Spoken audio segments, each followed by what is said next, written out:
Iran पर कई सारे देश भड़के हैं।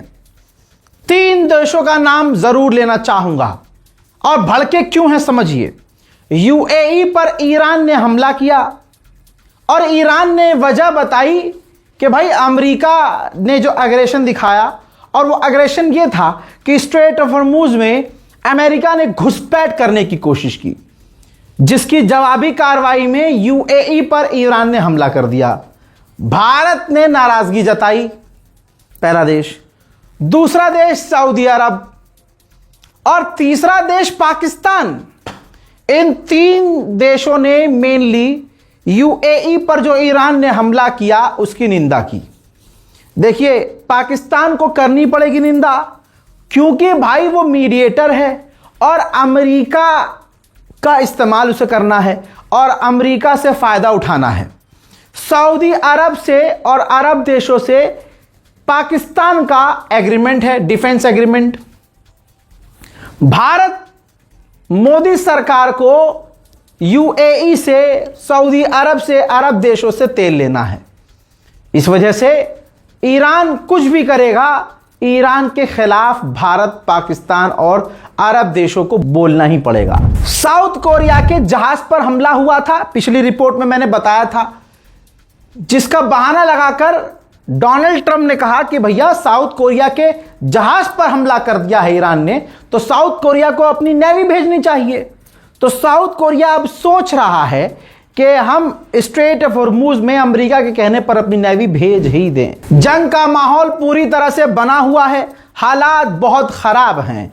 देखिए, यूएई के पास हलचल तेज हो चुकी है। एक जहाज, रिफ्यूलिंग टैंकर, जो बड़ा वाला जहाज होता है टैंकर, उसने इमरजेंसी डिक्लेयर कर दिया है। जी हां, इमरजेंसी डिक्लेयर करता हुआ वो लैंड हुआ है इमरजेंसी में यूएई के ही अंदर। जी हां, हो सकता है और भी कई अरब देशों के पास जाके लैंड हुआ हो, दूसरे अरब देशों के पास, लेकिन इमरजेंसी उसने यूएई के पास, यूएई के करीब उड़ते हुए डिक्लेयर की है, जिसके बाद उस जहाज को, उस टैंकर को कहा गया है कि वो इमरजेंसी में कहीं लैंड हुआ है। और इमरजेंसी में लैंड हुआ है तो इसका मतलब यह है कि या तो उस पर अटैक हुआ है, भाई सीधी बात है। और यूएई के आसपास और यूएई के अंदर जब हमला करने वाला ईरान है तो कोई और तो हो नहीं सकता। ईरान के जुडिशरी चीफ ने कहा है कि अमेरिका हम पर इकोनॉमिकल प्रेशर बना रहा है ताकि हम सरेंडर कर दें, लेकिन हम सरेंडर करेंगे नहीं। जैसा मैं आपसे लगातार कह रहा हूं कि हलचल बढ़ गई है, इसीलिए मुझे वापस भी आना पड़ा है, वरना तो अभी मैं 2-4 दिन आराम ही करता। दोस्तों, ईरान के पोर्ट पर जो खड़े कुछ जहाज थे उसमें आग लगी है। जाहिर सी बात है अमेरिका ने कुछ किया होगा, या ईरान के अंदर जो गद्दार हैं उन्होंने कुछ, उनके जरिए अमेरिका ने कुछ करवाया होगा। लेकिन देखिए, जंग की संभावनाएं तेजी से बढ़ रही हैं। ईरान के पार्लियामेंट स्पीकर गलीबाफ का भी ट्वीट आ गया है, देखिए, जिसमें उन्होंने कहा कि स्ट्रेट हॉर्मुज का जो नया समीकरण है, जो नए रूल हैं, जो उसकी नई पकड़ है, वो मजबूत हो गई है, हम मजबूत हैं। अमेरिका और उसके जो साथी हैं वो युद्ध विराम का उल्लंघन करके, यानी जो सीज फायर है उसको तोड़कर, नाकेबंदी करके, जहाज़ों की आवाजाही रोककर, सप्लाई रोककर खतरे में डाल रहे हैं। और बेशक ये शरारत है उनकी, जो उनको इसका नुकसान उठाने पर मजबूर करेगी। हम अच्छी तरह से जानते हैं कि मौजूदा स्थिति को जारी रखना अमेरिका के लिए बर्दाश्त से बाहर है, जबकि हमने तो अभी शुरुआत भी नहीं की है। यानी ईरान ने कहा कि अभी तो स्ट्रेट ऑफ हॉर्मुज में हमने सख्ती की भी नहीं है, और अभी हम जब करेंगे तो अमेरिका का क्या होगा। अमेरिकी मिलिट्री ऑफिशियल ने कहा है कि हम ईरान पर हमला करने के लिए तैयार हैं, लेकिन आखिरी फैसला ट्रंप का होगा। उधर इजराइल ने भी ऐलान कर दिया है कि ईरान पर हमला करने के लिए हम पूरी तरह से तैयार हैं। उधर ईरान का जो हंडाला हैकर ग्रुप है वो किसी मिसाइल से कम नहीं है भाई। जो वो काम कर रहे हैं शायद ही कोई करे। ये देखिए, हंडाला ग्रुप ने 400 उन अमेरिकी नेवल फोर्सेस के जवानों का डेटा लीक कर दिया है। 400, 4 की नहीं बात हो रही है, 400 अमेरिकी फौजियों की जो पर्शियन गल्फ और मिडिल ईस्ट में तैनात हैं, उनकी जानकारियां लीक कर दी हैं। उसी हंडाला ग्रुप ने यूएई के फुजैरा पोर्ट की बहुत सारी जानकारियां टक टक टक टक देख रहे हैं आप, लीक कर दी है। देख रहे हैं आप, हंडाला ग्रुप किसी हमले से कम नहीं है। मेरे दोस्तों, खुद ऐलान कर दिया है, और यही तो चलता आया है दूसरे देशों में। जहां भी अमेरिका की नहीं चलती है, अमेरिका यही करता है। ये देखिए, फॉक्स न्यूज पर बैठकर डोनाल्ड ट्रंप का करीबी अमेरिका का जो सेनेटर है वो कह रहा है कि वक्त आ गया है कि हमें ईरान के लोगों को हथियार देना चाहिए ताकि वो सड़कों पर उतरकर काम कर सके। हम स्ट्रेट ऑफ हॉर्मुज पर कंट्रोल करेंगे, स्ट्रेट ऑफ हॉर्मुज को हम काबू करेंगे। अमेरिका के अंदर डोनाल्ड ट्रंप मां बहन की गालियां खा रहा है। आप यकीन नहीं करेंगे, लेकिन अंधभक्तों को फर्क नहीं पड़ता कि उसके दादा को गाली पड़ रही है, क्योंकि उनके बाप को भी यहां पड़ती है। आदत, अब तो आदत सी है इनको ऐसे जीने में। मेरे दोस्तों, अमेरिका की कांग्रेस वुमन अमेरिका के चैनल पर खुलकर सामने आ गई हैं, और ये तमाम अमेरिकी चैनलों पर चल रहा है। गोदी मीडिया दिखाएगा नहीं, क्योंकि उनके बाप के बारे में ये खबर है। तो ये अमेरिका की औरत है, कांग्रेस वुमन। इन्होंने बताया है कि डोनाल्ड ट्रंप ने मुझे टेक्स्ट मैसेज किया है और कहा कि अगर तुम्हारा बेटा जंग में मारा जाएगा तो मुझे खुशी होगी, तुम ये डिजर्व करती हो, तुम इसी लायक हो क्योंकि तुम गद्दार हो।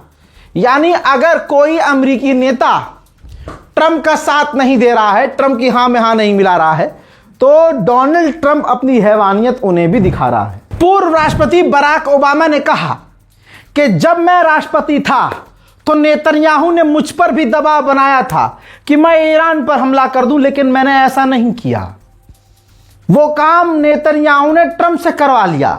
मेरी सोच नेतन्याहू से अलग थी और मुझे पता था कि ईरान पर हमला करना अमेरिकियों के लिए सही नहीं होगा, लेकिन वो काम डोनाल्ड ट्रंप ने नेतन्याहू के कहने पर कर दिया। गाजा के बारे में जान लीजिए, इजराइल के कमांडर ने खुद कहा है कि 1967 में भी हमने इतने फिलिस्तीनियों को नहीं मारा था जितने फिलिस्तीनियों को हम मार रहे हैं इस वक्त, और हम उनके गांव और इलाकों को खाली करवा रहे हैं, जमीनों पर कब्जा कर रहे हैं। हालात ये हो गए हैं कि अमेरिका ने सच में इजराइल फर्स्ट कर दिया है।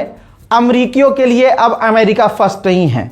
ब्रिटेन का अखबार द गार्डियन सबूत दे रहा हूं कि वहां पर बता दिया गया है कि अगर आपको अमेरिका की नागरिकता चाहिए तो आपको जो रूल्स हैं वो फॉलो करने हैं, और सबसे बड़ा रूल ये होगा कि आपका सोशल मीडिया अकाउंट चेक किया जाएगा, ताकि उसमें चेक किया जाए कि आपने कभी इजराइल का विरोध तो नहीं किया। इजराइल की टेलीकॉम कंपनियां, याद रखिएगा, इजराइल पूरी दुनिया में जासूसी करता है। इजराइल की, जैसे आपकी जियो की सिम है, एयरटेल की सिम है, वोडा की सिम है, ऐसे ही 10 देशों में इजराइल की टेलीकॉम कंपनी है, और इजराइल टेलीकॉम कंपनियों के जरिए उन देशों की जासूसी कर रहा है। रिपोर्ट आपकी स्क्रीन पर है, ये देख लीजिए। मेरे दोस्तों, इजराइल की कंपनी राइजॉन है, RAYZONE, राइजॉन, ठीक है। ये पूरी दुनिया में जैसे टेक्स्ट मैसेज और कॉल, इंटरनेट, 5G और 6G सर्विस पर ये काम कर रहा है। 4G जैसे बहुत सारे इनके नेटवर्क्स हैं, 2G भी है ऑब्वियसली। तो ये Thailand, south Africa, Norway, Bangladesh, Malaysia, middle east के कुछ देश, और कहा जा रहा है कि अभी उन देशों के और नाम खुलकर सामने नहीं आए हैं, लेकिन टोटल 10 दुनिया में देश हैं जिनके अंदर राइजॉन नाम की इजरायली टेलीकॉम कंपनी मौजूद है और उनकी पूरी जासूसी कर रही है, उन देशों की जासूसी कर रही है। सोचिए, गाजा में आज की तारीख में भी 8000 लाशें मलबे में दबी हुई हैं। क्या वो वैसी ही होंगी? अब सिर्फ हड्डियां होंगी, लेकिन 8000 लाशें अभी भी दबी हुई हैं। लीजिए, सोमालिया लैंड एक बार फिर से उचक के आगे आया है और उसने अपनी पैंट खोल दी है इजराइल के आगे। बस इजराइल का सपोर्ट चाहिए, जबकि सोमालिया लैंड को मान्यता इजराइल ने दे दी है, फिर भी सोमालिया लैंड के अंदर भूख है। सोमालिया लैंड ने कहा कि हुतीज के खिलाफ हम इजराइल का साथ देने को तैयार हैं। सोशल मीडिया के जरिए भाई, हमारे हिंदुस्तान में तो मतलब एक सुअर को भी प्रमोट करना हो तो 2000 रुपये किसी भी टॉप के इन्फ्लुएंसर को देकर अपना प्रमोशन करवा सकता है। ये बात जानते हैं ना। अरे बार्टर कोलैबोरेशन आप जानते हैं। मान लीजिए कि मेरी एक केक की दुकान है और आप इन्फ्लुएंसर हैं, 2 मिलियन आपके फॉलोअर हैं। मैंने कहा भाई प्रमोशन करेंगे आप हमारी, कितना लेंगे? तो आप बोलोगे भाई मैं तो 20,000 लूँगा। करते करते मैं कहूँगा कि नहीं, पैसे तो दूंगा ही नहीं मैं, हमारा ये प्रोडक्ट है केक का, मैं एक केक दूंगा आपको। ऐसे ही मान लीजिए मैं घड़ी की दुकान है मेरी, ये घड़ी बनाता हूँ और मैंने आपसे कहा कि भाई प्रमोशन करना है, आपने कहा पैसे लूँगा। मैं कहूँगा ना, मैं आपको एक घड़ी दे दूंगा, आप बस प्रमोशन करो। तो लोग ऐसे भी कर रहे हैं हिंदुस्तान में, 500 रुपये में प्रमोशन कर रहे हैं। अब आप इधर आ जाइए, समझिए। अगर हिंदुस्तान के अंदर इजराइल के अचानक से कोई सोशल मीडिया इन्फ्लुएंसर, मैं कह रहा हूं कोई मुसलमान इन्फ्लुएंसर भी अचानक से इजराइल और इजराइल के प्रोडक्ट की तारीफ करने लगे तो उछलना नहीं, क्योंकि हिंदुस्तान में वैसे भी पैसे से ऊपर ना हिंदू समझता है आप कुछ, ना मुसलमान समझता है आप कुछ। पैसा सबसे बड़ा रुपया है भाई आज के टाइम। पैसा कमाने के लिए हिंदुस्तान की लड़कियां, चाहे हिंदू हो चाहे मुस्लिम हो, कोई भी मजहब की हो भाई, बात लड़कियों की हो रही है, नंगा होकर भाई नचनिया बनने को तैयार हैं। इंस्टाग्राम को बाथरूम बना दिया है, निप्पल्स और नीचे से कुछ 1-2 इंच की जगह छुपाकर लड़कियां सब कुछ दिखा रही हैं। सॉफ्ट पॉर्न क्या, वो सीधा पॉर्न बना रही हैं। और यही तो प्रमोट करता है इंस्टाग्राम। हिजाब वाली लड़कियां गंद पर उतरी हुई हैं। मैं कहां चला गया, बात ही ऐसी है कि मैं यहां जज्बाती हो जाता हूं कि हो क्या रहा है, और उनको देखने वाले हैं कौन, लौंडे। मैं जो इतनी बात कह रहा हूं, हमारी गलती लड़कों की ज्यादा है कि हम नंगी लड़कियां देखकर उनको प्रमोट कर रहे हैं। उनको देखने वाला अगर लड़कियों की गलती है तो उस लड़कों की गलती है कि हम देख रहे हैं। क्या हम लड़कों में से किसी खूबसूरत लड़की को देखकर उसके निप्पल्स, उसके ब्रेस्ट, उसके पिछवाड़ा, उसकी कमर, उसकी नाभि, उसके होंठ और ये वाले सारे सीन देखने के बाद क्या हम लड़कों में से कोई ऐसा एक लड़का है जिसने किसी लड़की को, ऐसे क्रिएटर को ब्लॉक किया हो? ना, देखते सब है, मजा सब लेते हैं, फिर जो है समझ रहे हो, फिर कहेंगे भी हम आपस में यार बड़ी गंदी है ये, मजे तो हम उसमें उसी को देख के लेते हैं।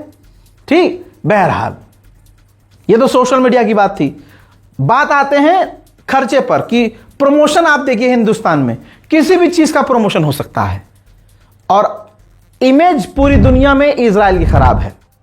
इजराइल देखिए रिपोर्ट है $730 मिलियन खर्च कर रहा है इन्फ्लुएंसर्स को पैसा देकर, कंपनियों को हायर करके अपनी इमेज साफ करवाने में, क्योंकि पूरी दुनिया में इजराइल की इमेज खराब हो चुकी है और 4 गुना इजराइल पैसा खर्च कर रहा है अपनी इमेज सही करवाने के लिए। इजराइल का कट्टरवादी नेता बेंजीवीर, उसका 50 साल का बर्थडे है, 50 साल का वो हो चुका है, तो उसका केक देखिए, केक पर फांसी है।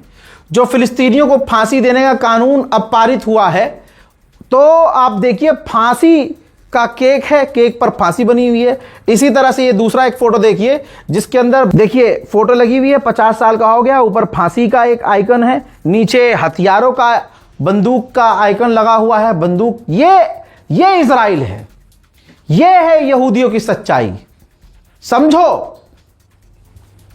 ये है भाई, दूसरे भी हैं भाई यहूदी, जो दूसरे वो काला कपड़ा पहने रहते हैं, कोट पहने रहते हैं, 2 चुटिया होती है, और वो बेचारे फिलिस्तीन के लिए लड़ रहे हैं। मजहब की बात नहीं है, बात है जियोनिज्म की। भाई हैवानियत है, कौन ऐसा कर सकता है? दूसरे नंबर पर बेंजीवीर है, इजराइल है दूसरे नंबर पर, जो ऐसा कर रहा है दूसरे नंबर पर पूरी दुनिया में कि मुसलमानों के नरसंहार पर यह जश्न मनाता है, कानून पारित। पहले नंबर पर वही लोग हैं जो आपके दिमाग में आए हैं। ये रिपोर्ट देखिए, यूरोपीय यूनियन फिलिस्तीन अथॉरिटी को मदद के लिए पैसे देने वाला था, लेकिन उस फंडिंग को फ्रीज कर दिया और कहा गया कि फिलिस्तीन अथॉरिटी, जो फिलिस्तीन की सरकार है, अपनी किताबों में से, टेक्स्ट बुक्स में से जो इजराइल के खिलाफ चीजें लिखी हुई हैं उसको हटाए, फिर पैसा मिलेगा। हरदर्मी। दोस्तों, आपकी स्क्रीन पर टेलीग्राफ और पॉलिटिको, ये बर्तानिया के अखबार हैं 2, ध्यान से देख लो और इस लोगो को पहचान लो, जो लोगो है ब्रांड का। इन अखबारों के जो हेड हैं, जो इन अखबारों को चलाने वाला मालिक है, ये रही रिपोर्ट। उस मालिक ने कहा है जो भी पत्रकार हैं उन्हें इजराइल को सपोर्ट करना होगा वरना वो रिजाइन दे दें। हम यहां कहते हैं ना, अरे गोदी मीडिया, अरे दुनिया में चल क्या रहा है वहां भी देखो। हमारी गोदी मीडिया तो फिर भी किनारे है। अखबारों के टॉप के अखबारों का, टेलीग्राफ बर्तानिया का सबसे बड़ा अखबार है। अब आप इससे उम्मीद करेंगे कि यह कभी हक लिखेगा, कि फिलिस्तीनियों की हक की बात करेगा, इंसानियत की बात करेगा? नहीं करेगा, कुछ नहीं बचा। अब जेरूशलेम के अंदर जो ये देखिए चर्च है, उसके सीसीटीवी कैमरा में देखिए, जो यहूदी है, यही यहूदियों की सच्चाई है, जो यहूदी वहां से गुजर रहे हैं चर्च के आगे थूक रहे हैं, चर्च के आगे थूक रहे हैं। अब मैं हिंदुओं का जो भरम है वो तोड़ देता हूं। सुन लो तुम हिंदुओं, सुनो, मुसलमानों की मस्जिद में जब ये जाते हैं ना, थूकते नहीं हैं। ये बैतुल मुकद्दस में या दूसरी मस्जिदों के आगे थूकते नहीं हैं। उसका कुछ पीछे से रीजन है, वो बात की बात है। लेकिन ये ईसाई समुदाय के चर्च पर और दूसरे धर्म स्थलों पर थूकते हैं, तो याद रखना, तुम्हें लग रहा है ये तुम्हारे मंदिर की और तुम्हारे देवी देवता की इज्जत करेंगे, तो गलत फहमी में मत रहना, मौका देकर देख लो। ईरान ने शर्त रखी थी कि लेबनान में सीज फायर होगा। इजराइल ने क्या ही सीज फायर किया, तस्वीर आप देख लीजिए। ये लेबनान है, लेबनान पर इजराइल के हमले हैं और हमले के बाद का यह मंजर है। ऐसी तबाही मची है कि लेबनान गाजा जैसा नजर आ रहा है। बताइए सीज फायर कहां है? आप सोच नहीं सकते।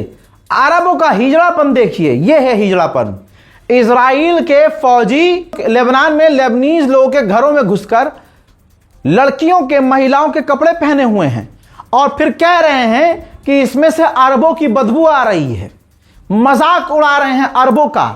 और अरब हिजड़े कितने हैं, अरब जनखे कितने हैं, अरब कितने गलीज हैं कि वो अरबों का ही मजाक उड़ा रहे हैं। और यूएई कहता है कि इजराइल हमारा भाई है। बिन सलमान कहता है अरे इजराइल से हम नॉर्मलाइजेशन करेंगे।